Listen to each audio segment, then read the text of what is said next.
Welcome to Toronto. The film is fantastic. Congratulations to both of you.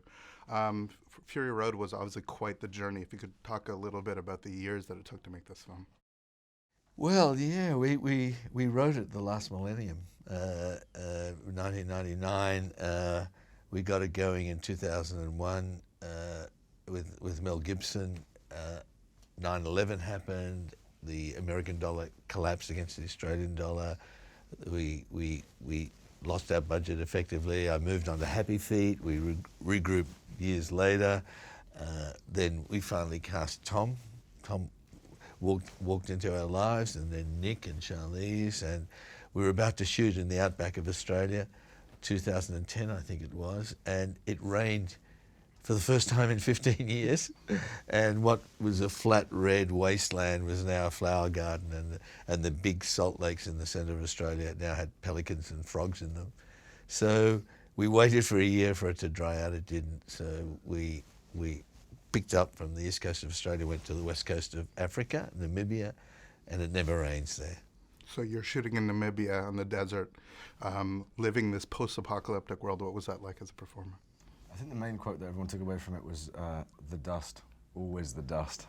Because it was one of those things, you go home at the end of the day and like your eyes would be crusty with dust. It'd be in amongst you all day. But also, I mean, a beautiful place. The landscapes there, it felt like being on Mars sometimes, isn't it? Like incredible. But also the space and ability to shoot live action there with these incredible vehicles and sets and designs that were made. It was unlike anything I'd ever been thrown into ever. About an hour into the film, the film basically takes a breath. And I actually found myself just going, oh my God, I can't believe I've survived this. You as a performer must have gone through quite a number of travails on set. I'm just wondering if you can talk about the actual shooting.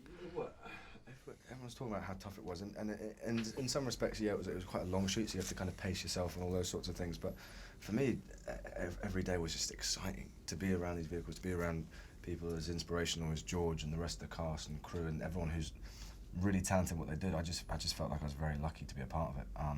So I got excited to go to work every day, and yeah, sometimes it would be a little bit tricky with the environment or whatever it would be. You couldn't hear a lot of the time because the engines were so loud and things like that. But it was the first time on a set that I think I got chills just from the environment and everything happening around me, and was really inspired and had adrenaline coursing through my veins. But he is an adrenaline junkie, and everything we, say, oh, Nick, we tried it. You wanted to do everything. You've got to go for it, haven't you? Yeah. And that's we had a great stunt team who let us get involved.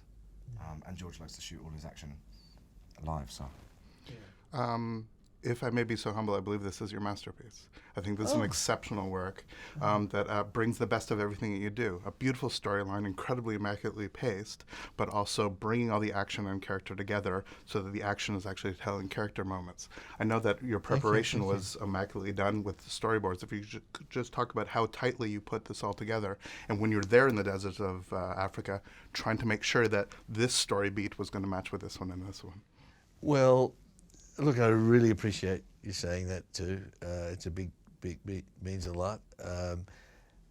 I knew from the beginning that this had to be virtually a silent movie, a continuous chase, picking up stuff on the run.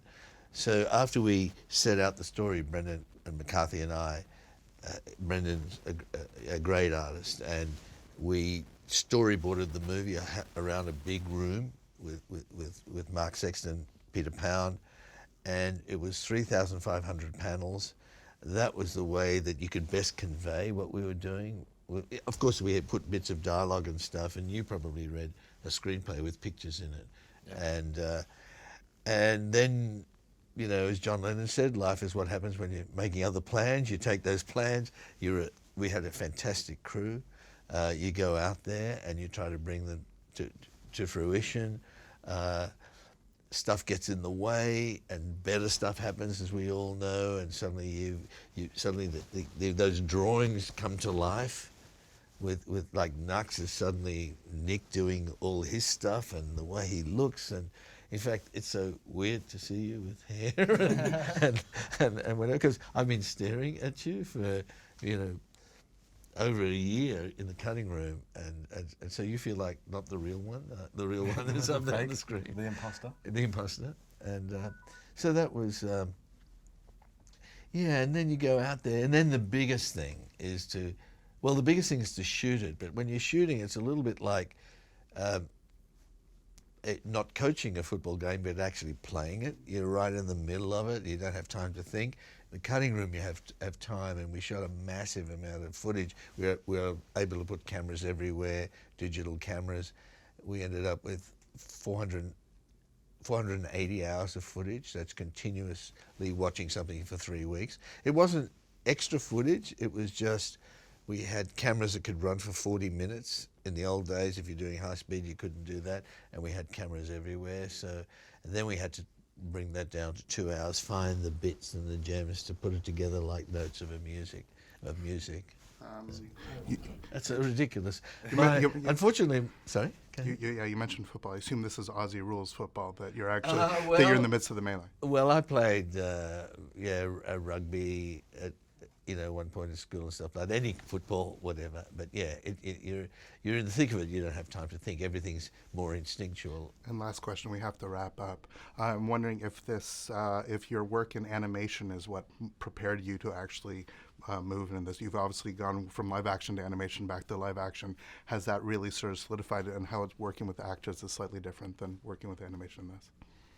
It's not that different, except you've got much more time to think in animation. Working with actors is very, very similar, except you're just concentrating on voice. You have someone like Robin Williams and all those wonderful actors we work with, and you're still going through a very similar process. It's just not physicalized. But very often, that in order to perform that, they're basically doing it. But here, when you're doing it, it's literally like it's on. Everything's got to come to in that moment.